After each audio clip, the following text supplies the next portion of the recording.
Okay, great. Then I'd like to call the meeting to order. Recording in progress. We can start with attendance. Chair Eagleson Chiswich, Present? Vice Chair Roman, Present. Board Member Ulinskas, Present. Board Member Willis, Present. Board Member Pease. Present. We have quorum. Okay, thank you. Are there any agenda changes? No agenda changes. Okay. Do we have any public comment on items not on the agenda? To the chair, I have not received any public comment cards and there is no request to speak via Zoom. Okay, thank you. Are there, so I guess schedule and staff report? All right. Good morning. Bear with me while I share my screen.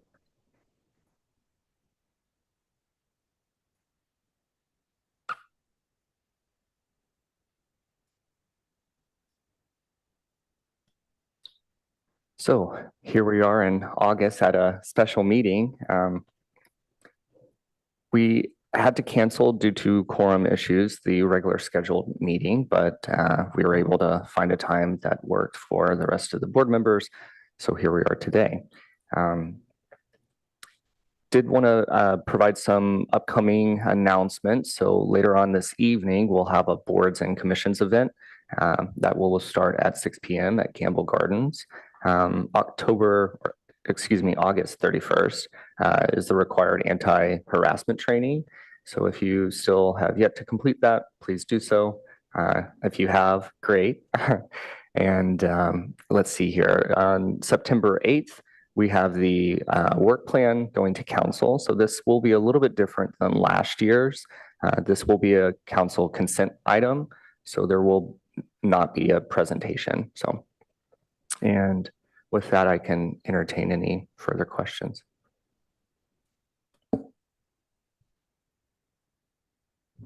Sounds good, thanks. Okay, so then let's move on to our first agenda item. Is there any public comment on this item? To the chair, I have not received any public comment cards and I see no raised hands on Zoom. Then let's move to the staff report. Probably should have done that in the other order. Oh, well. All right. Go ahead. Thanks. All right. Well, let's take a trip to 1950 Cowper Street for a rehabilitation project. So just to orient ourselves, we are located in the old Palo Alto neighborhood, the property is, and it is in the zoning district, single family residential, as highlighted on the screen and detailed in the staff report. So a little bit about the site development. It was built in 1932 by Clerk for Lucy Stern's daughter, Ruth. It is in the Spanish colonial revival style. And here are some copies of the original architectural plans, thanks to Stanford. And here's the front facade. Just to kind of center the conversation today, I wanted to provide just a brief overview. There's a more comprehensive overview of the site development in the staff report, but in 1935, there was a rear cloister added. In 1942, a garden house was built, and those are the plans on the screen. And in 1972, there was a fence added, and in 1973, a carport, and in 2000, a pool. And here we are in 2012 with a more recent photo. So some of the character defining features, the period of significance for this property is 1932, its initial construction, up until that garden house construction in 1942 that was still under the guidance of Clerk. Some typical features, there is a more comprehensive list in the staff report, but the one-story massing, the indoor and outdoor relationship with interior courtyard, the textured stucco and the clay tile roofing, and the original historic windows, doors, and openings. And in some areas, they've been replaced in kind, as well as the multi-light steel sash casement windows, in some cases replaced in kind as well, primarily at locations on the front facade. So we can get into the actual proposal. So here is the original architectural plan. And over the years, there's been some sustained changes, very minor. They're noting the window. This is the existing elevation, and what is proposed is highlighted in yellow. They will be bringing back a more original door, if you will, to match the design. And then if we move forward on the east elevation, here is the non-historic garage and opening that up to beyond as detailed on the screen. And here's a rendering of that. Moving on to the north elevation. Here's the original plans.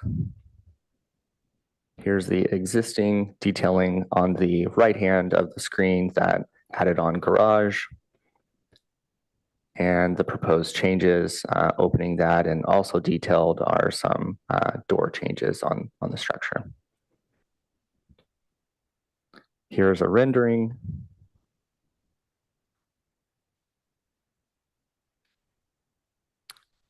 Moving on to another northern elevation, detailed here. It's existing and proposed with a window change. And this would be a rendering of that facade.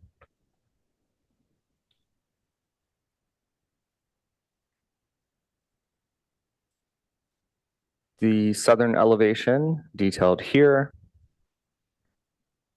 The existing conditions and the proposed southern elevation with the opening of that garage and removal of some of those skylights as highlighted in yellow. And here is a rendering, a zoomed in version of those skylights with a repaired tile, clay tile roofing, and a rendering of what that open garage would look like.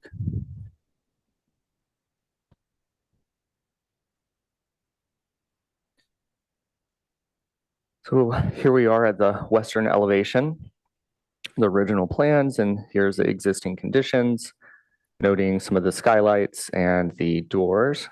And the changes are to have some steel framed folding doors in the existing opening and repairing those skylights with clay tile. And here's a rendering of what that facade would look like.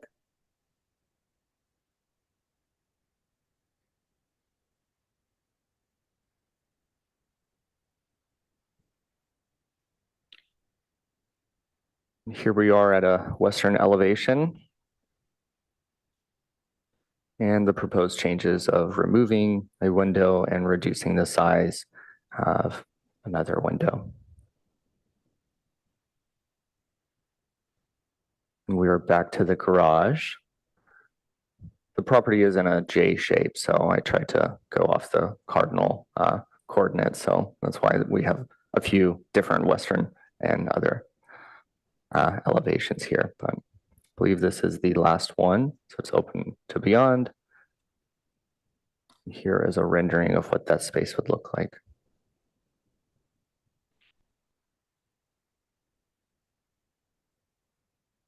Another rendering.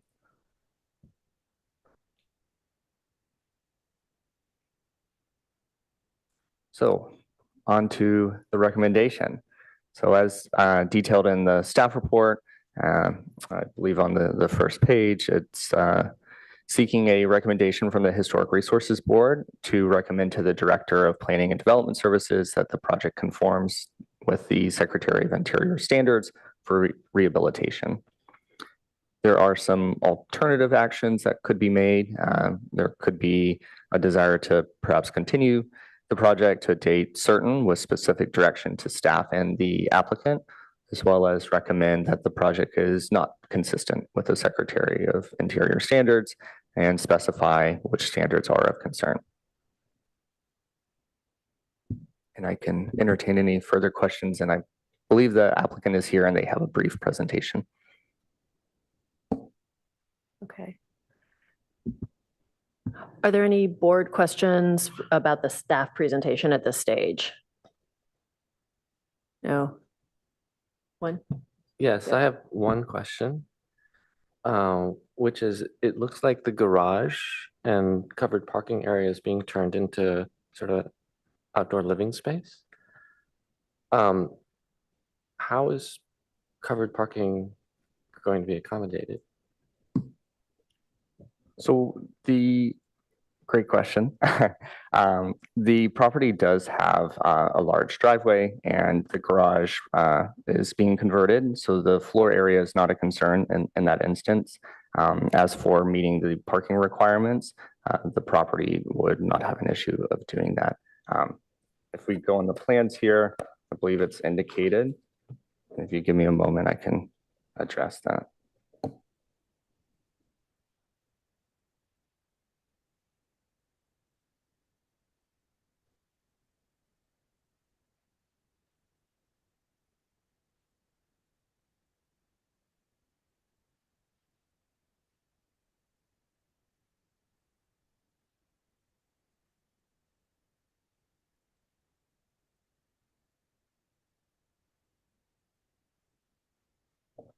So if we turn to, if you have the architectural plan set, so I believe it's D1.01.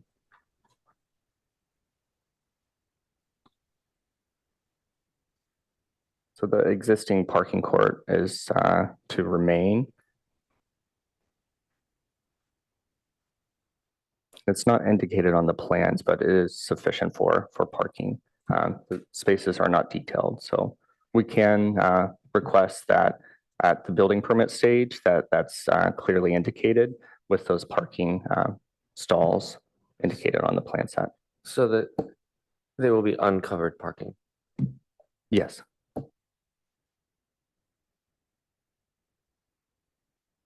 I'm just curious, do we know if there was a garage on the site originally? There was in the plans after reviewing the original plans from 1932, but as detailed on the screen, and I can pull it up in my presentation, that had been converted, and then there was a carport addition. So where the work is centered currently is a non-historic addition of the property. So. Okay. Any other questions on the staff report? And I want to make sure I get to board member Pease who's participating online just in case there's anything. You're okay? I'm good. Okay, thanks. Okay, then I'd like to move on to the applicant presentation.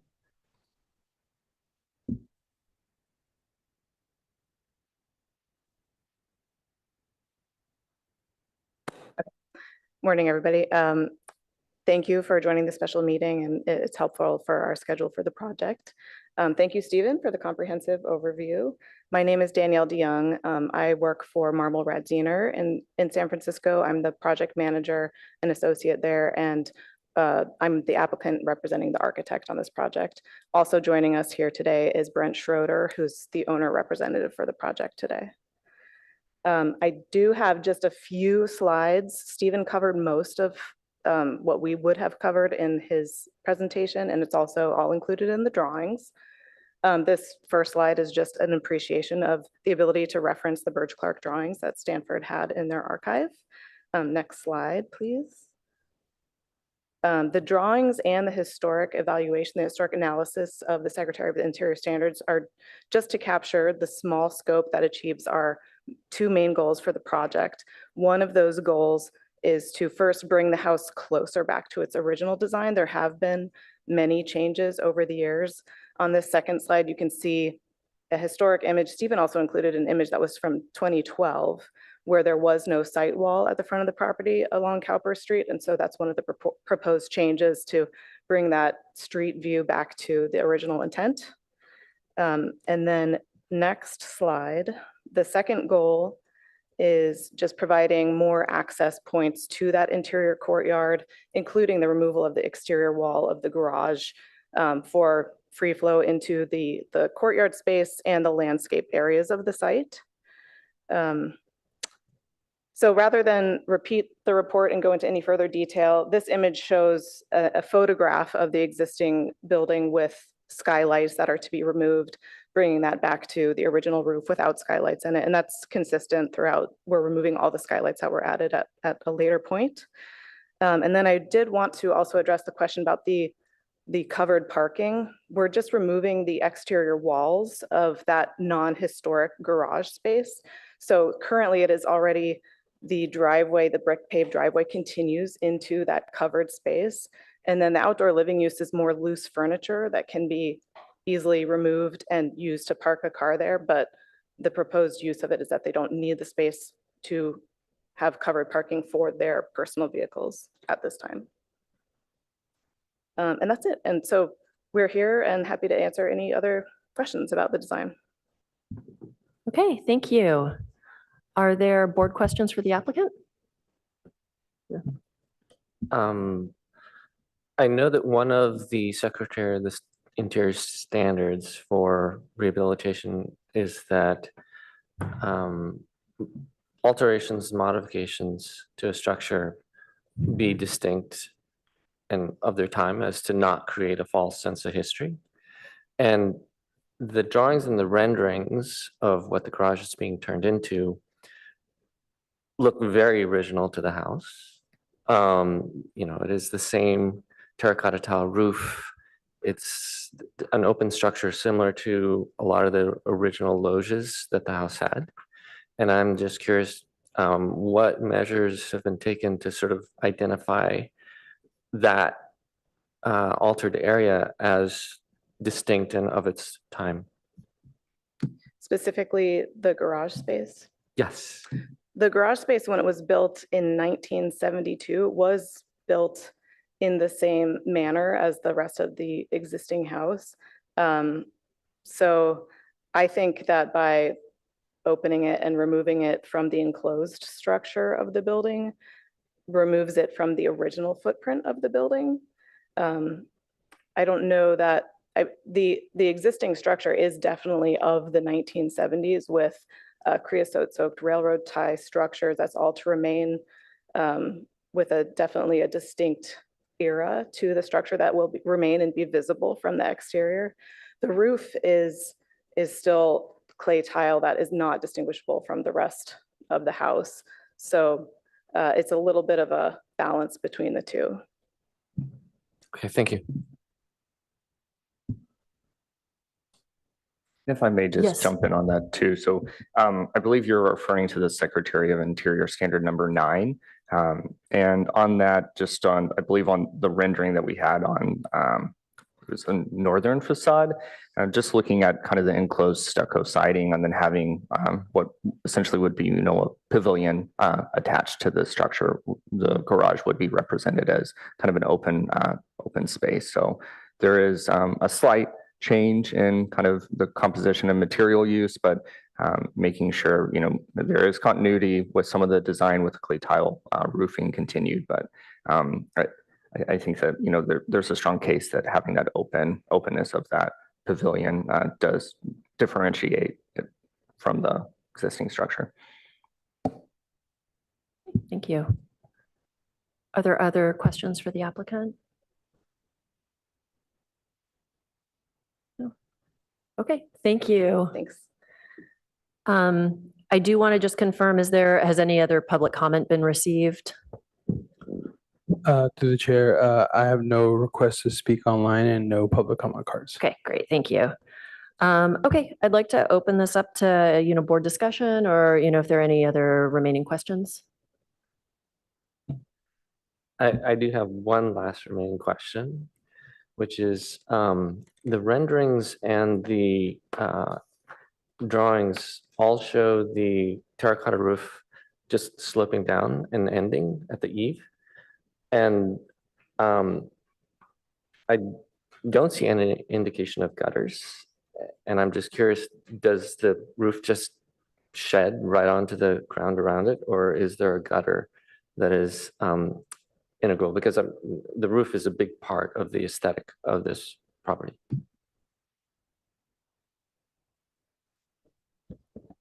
I'll add in and then defer to the applicant on some specifics, but as for what would be required for a planning architectural plan set, not all of the details are, required, say, to the degree that a building permit plan set would have everything spelled out. So perhaps maybe that detail was left off, but definitely would like to give the applicant a chance to describe in further detail.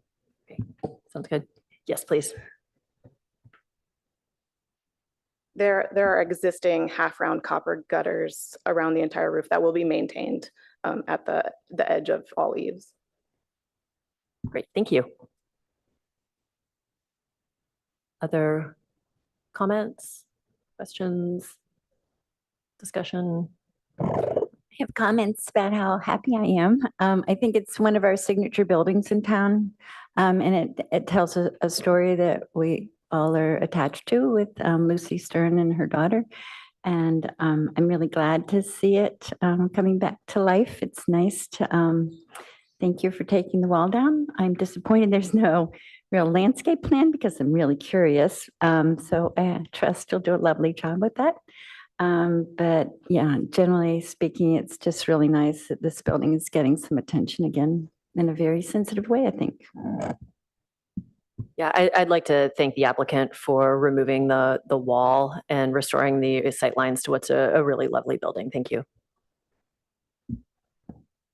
Yeah, I echo my fellow board members' comments that this is just such a delight to have this application of a truly exemplary Palo Alto Category 1 building that looks like it's going to be taken care of, and not just taken care of, but actually restored. We see that very seldom. So just a true delight. Thank you to the owner and the applicant for taking care. I agree. It is a wonderful property, and it looks like it's going to continue to be a really wonderful property. Right. Anything additional? All right. Would anybody like to make a motion? Sure. I move that we approve the plans as submitted and endorse them with our enthusiasm. Do we need to amend the motion to make it clear that it's compliant with the Secretary of the Interior's? I think that would be a great friendly amendment. Friendly amendment? Yeah. Okay. All right, I will add the friendly amendment if that sounds okay, that we find it compliant and we enthusiastically recommend it. Okay, Agreed. okay. Are you a second? I second. Great. Okay, then let's vote. Board Member Pease, Yes. Board Member Willis, Yes. Board Member Elinskis, Yes. Board Member Vice Chair Roman, Yes. Chair Eagleson Chesowich. Yes, Motion carries 5-0. okay, wonderful. Thank you all so much. Thank you.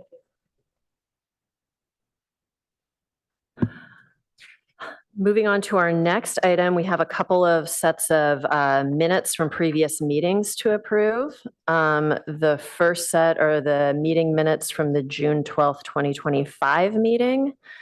Do we have any public comment on that item? To the chair, I have no public comment cards and no raised hands on Zoom. Okay, thank you. Is there anything from staff on that item? I just want to note that at that meeting, Vice Chair Roman was absent, so it probably would be preferred to abstain from voting for the minutes that you were not in attendance for. Okay. Does anybody have corrections or comments on the minutes? Nope. Okay.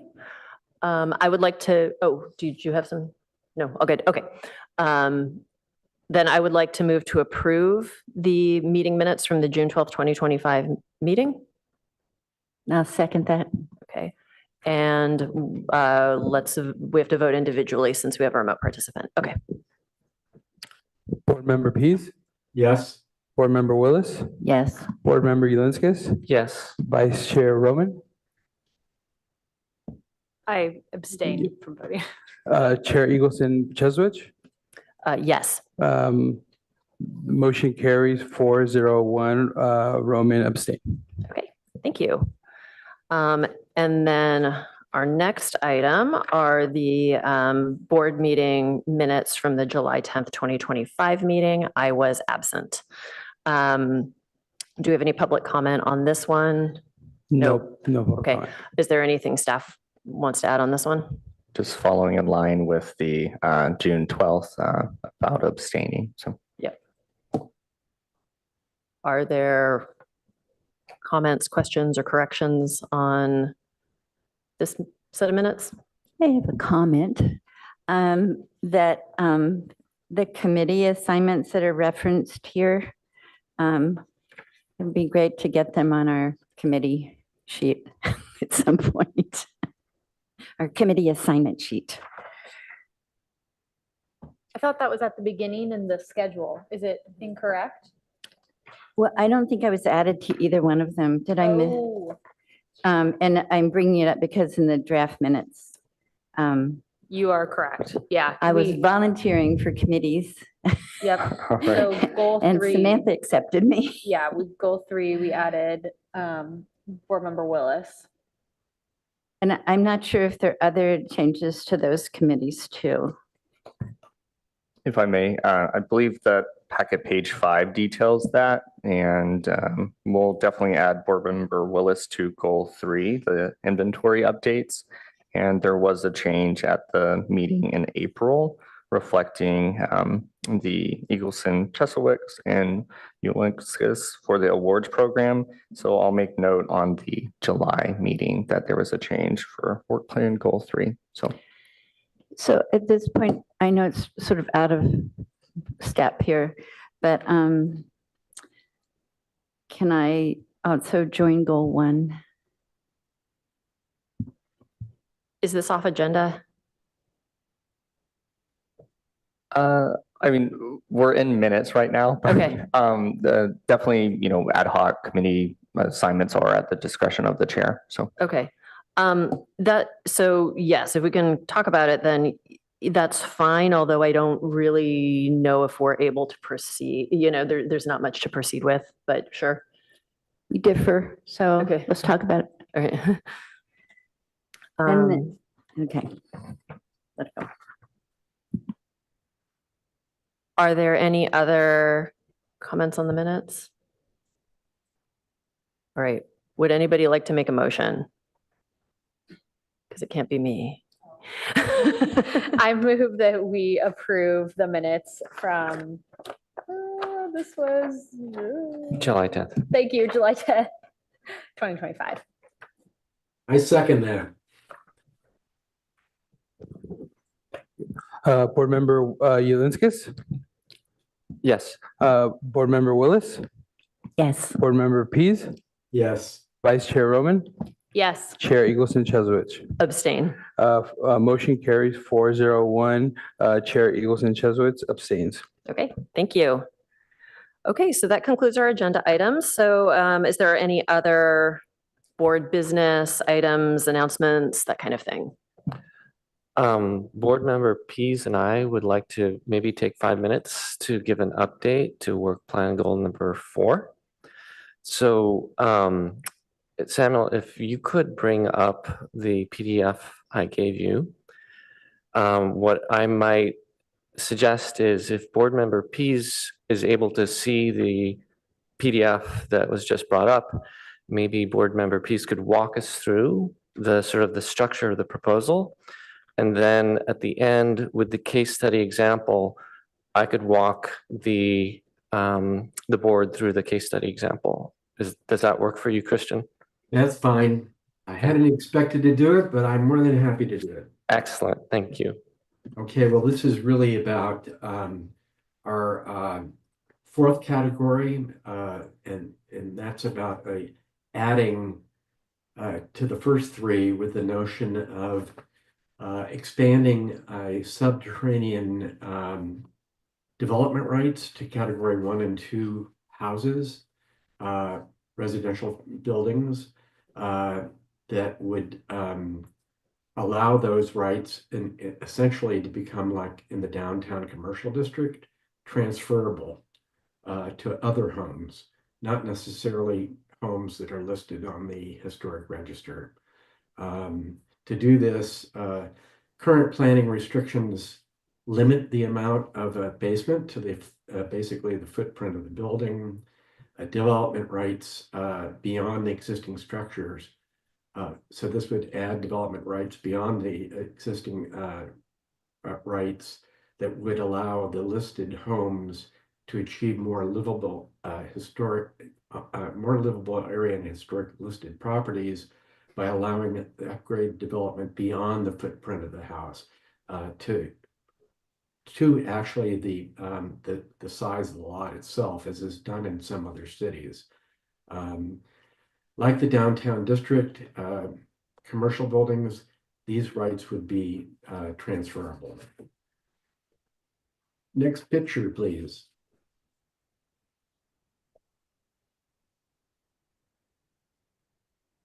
I don't think I can advance this, so if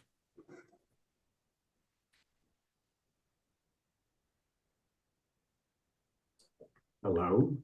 Bear with us while we advance the Okay. slide. Thought maybe my line had dropped or. It should be on the next Yeah, I'm page. seeing the second slide. Okay. It starts by talking about the commercial district. Yeah, the commercial Yeah. district or CD contains several sub-districts, including one historic district on Ramona Street. Floor area bonuses, the most generous of these rights are for category 1 and 2 buildings, including seismic upgrades. They equal the greater of 5,000 square feet or 50% of the existing building, but there are some sub-district exceptions. The floor, this is the quote from the, I believe if I recall correctly, the codes. These can be transferred to another property or properties. These development right-of-ways are sold and otherwise conveyed to the owner of another property within the downtown district. So when you get these development rights, you're able to transfer them within the commercial district itself, but nowhere else. This will only happen once. It is not, it is discretionary. Each of these transactions must be approved by the city council. The city doesn't guarantee that there are going to be an adequate site within the commercial district to do that transfer. So there are a few minor exceptions to that as well, but this is conditioned on the owner entering into an unsubordinated productive covenant running with the land that the historic building will be rehabilitated after transfer and the sale of development rights. So this is basically what is available as we've seen downtown in multiple instances. I think the representative from Thwaites last time talked about this arrangement as being a partnership between the city and its citizens and these landowners in order to preserve these important buildings in downtown, and it provides an appropriate incentives to do so. Next page. So the question is there an opportunity to provide owners with qualified but not currently listed category 1 and category 2 historic residential properties to agree to list properties on that on the city register, and in return for that be granted qualified residential owner beneficial subterranean basements development rights that they can choose to list their properties on the CPA register. In other words, we particularly saw this, I think, evidence of this during our inventory. There were a lot of qualified buildings people declined to list. They were removed and based on that request. Most of the objections were that it would tie up their property limit their property values over time, et cetera. Very intrusive approach. So currently, the City of Palo Alto limits residential construction of basements to the footprint of an existing building if the owner or buyer has a qualified Cat 1 or Cat 2 home. In return for adding it to the registry, they would be allowed to construct a basement that extends to the structure beyond the structure footprint to include as much as possible the entire lot. The owner would be permitted to sell those benefits or that benefit as a TDR to other residential property owners. There are differences between, there are real situational differences between the downtown commercial district and this idea. One is that unlike Cat 1 and Cat 2 commercial buildings in the CD, these homes are not confined just to downtown. And many downtown properties are built on lots that are not much larger than the footprint of their building. In contrast, the lot sizes of Cat 1 and Cat 2 qualified homes, depending on neighbor, can also be quite large. And some of them relatively small. It just really depends on the neighborhood. So the homes that would enjoy a bigger benefit would be the ones with the larger lots. However, saleable subterranean development lots would be limited to the area of size of the seller's historic home's original footprint, while the buyers of those rights can add that to that area of the existing footprint. Concerns and issues around this, there probably a lot of them. It would require changes to the specific plan and zoning requirements. There's a lot of issues about hydrology and groundwater use and groundwater pumping, et cetera, that have occurred in the city.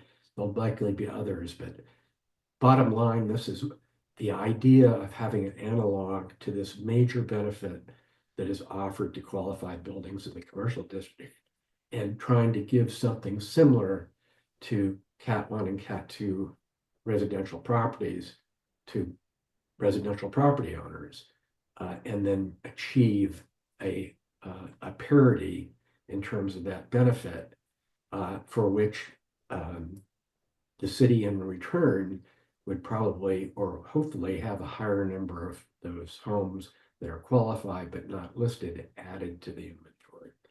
And that's basically the idea. Okay, the next page, please. So Christian and I prepared a case study based on a property that sat on the market for about a year in Professorville at 440 Melville. And the existing home was 2-story and it had a detached garage. So it was about 3,400 square feet. So the plans that you see below it are proposed development where there was an additional 1,300 square foot addition with a basement. And in this example, the existing home does not have a new basement put under it because that's really invasive and you pretty much have to gut the home to lift it and put a basement underneath. So if the idea is to really try and preserve existing historic homes, this example looks at basement expansion beyond the existing footprint. So in this example, the maximum square footage is developed for this property, and the new addition that has a basement, which is limited actually to the footprint underneath it. So the basement would be 1,346 square feet in this example. The main level would be 3,100 and the upper level would be 1,700 square feet. This represents the maximum development somebody could do under that under the current code. Next image, please. This is a case study of what it would look like if an owner were to list this property on the historic register and receive the benefit of developing underground expansion beyond the footprint of the house. Now the basement goes to 5,230 square feet, and then we would have the 3,100 square foot main level and the 1,700 square foot top floor. So what you see above ground would essentially be the same historic home with that expansion on the main level. And really what this gains also is that this sort of below grade expansion allows for larger parking and garage structures below grade. That would mean then you have less of the open area of the house being used for driveway and parking and garage. And actually, the existing detached garage could be turned into an ADU or a living unit. So it really benefits the property by allowing more of what is at the main level and at the landscape level to be living space, and a lot more of the functions for utility and parking to be below ground. The other proposal is that currently light wells are limited to 2% of the lot area. And along with the expanded rights for basement, the light well also is expanded to beyond 2% of the lot area, which would allow for below grade patios and open courts to really bring light into these larger below grade areas and really enhance the quality of living space.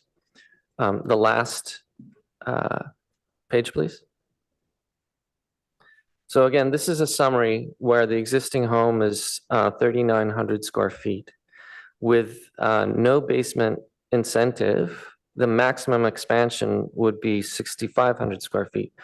With the proposed benefit, either the owner of the property could develop that property to 10,400 square feet, or they could sell those development rights for, what is it, 3,800 square feet to another property. So under the current policy, the maximum additional FAR you can get for listing your home as a historic home is, I believe, 250 square feet. We're talking 3,800 square feet in this case study. So that's the sort of order of benefit that we're talking about here. Okay. Christian, do you have any other comment? I know this is just a small factoid. I think in London, something like this has been done. Of course, grand houses they're on lots that are not huge, but they're not butted up against one another, where folks who well-heeled people have bought more than one of those structures and then connected them in a subterranean development. So on the surface, they look just as they did before that expansion, but they were able to enjoy the benefits of the expansion. Okay, thank you. San Francisco, you mentioned Geddes. There is not a structure footprint constraint to basements or subterranean development. You have the entire lot available to you. That is correct. And we've done that a lot. Yeah. Well, thank you. I think it is nice to have, kind of these innovative proposals. And for some additional context kind of on our end, on Tuesday night, we did have the opportunity to meet with the mayor and vice mayor, along with other boards and commissions chairs. to talk about like a variety of things. And a lot of what was covered was coordination challenges, primarily affecting boards and commissions other than this one, and also board and commission onboarding processes. But we did have the opportunity to express the HRB's interest in, pursuing with council additional work on incentives. We heard a lot of community feedback about that during the inventory, expansion, the inventory process about a year and a half, 2 years ago now. And, that is kind of a piece of unfinished business from that I think, there's a sense that we would like to address. It is sort of unclear whether the council has, it has the interest in taking it up or whether their schedule allows it, but we did express that this is something that's of interest to the HRB. So I think having proposals like this ready to go, to give them something to really look at that's concrete, is important should they choose to take up the issue. I don't know if you have anything else to add about that, like what that process looks like, or, Yeah, I mean, at face value, I mean, this would be a code change, right? So there would need to be some considerations of what that text would be in the zoning code. And I mean, just for the sake of the discussion on the item, I mean, there are some other considerations with floodplain management. And I believe there's a requirement with FEMA of no new basements in areas where there haven't been a basement. So there are some limitations, beyond just the local code that would need to be considered, and, what properties would be affected or by this code change. But I think it, for the sake of discussion, it's a really interesting incentive that other jurisdictions have utilized to some degree. And I think it definitely could be, kind of molded to fit our specific requirements here in Palo Alto. But like I said, I mean, it would definitely be up to council for that code change.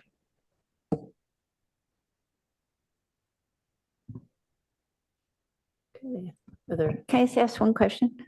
So receiver sites, what's the theory on what the receiver sites would be? Residential homes.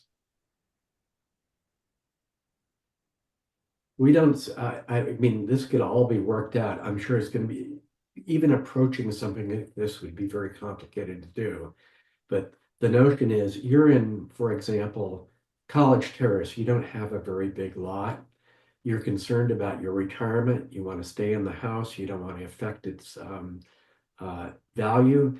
You have something that would help you when you sell this in order to facilitate that sale. Or if you needed to, in order to maintain your building, your house, and to live there, to monetize that value and use it to remain where you are.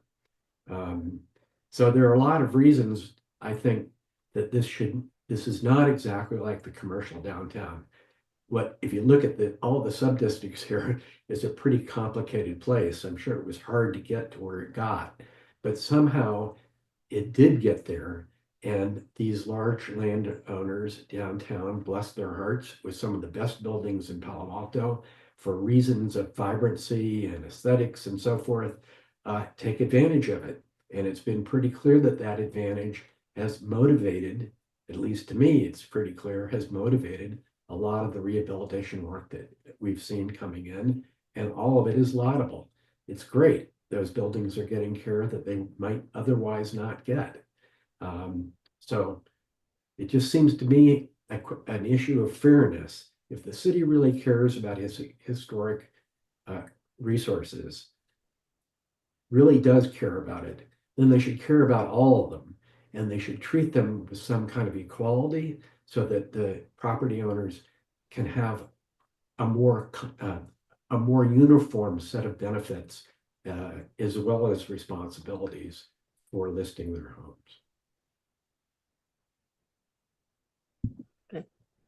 Yeah, well, thank you, board members, for, putting that together. I think it is a nice thing to be able to present should the opportunity arise. Innovative suggestions, I think, are great. So thank you. Well, I hope we don't have to wait for an opportunity to arise. It sounds like you initiated that discussion with the, when you have these meetings of all the commissions and board heads. Is it possible to be a little bit more appropriately assertive about ideas like this? If I may, so I believe there's a few things in motion here. So, definitely code changes would be a large ask of staff and staff time devoted to that beyond our normal scope of work. And also we would need to have some considerations as well as, is there an appetite at council for, the said change? So, if it's guided by, say, a process of a pre-screening or a text amendment for, an applicant's leisure, that's a little bit of a different process. Those have fees associated to it. But if this is a city-sponsored effort, there would need to be some buy-in at the council level, and that, could trickle down and have a direction to the department. So there is always a little bit of hesitation when there is, an additional item to consider on our current workload. So.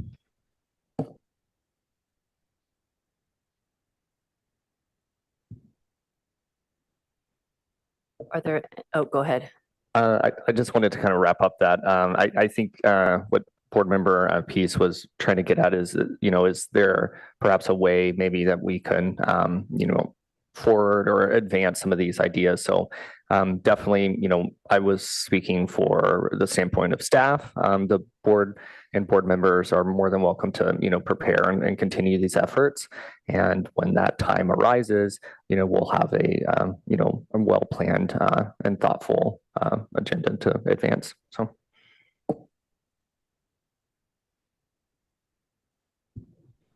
Are there any other announcements? Items? No? Okay. Then I would like to adjourn the meeting. Thank you.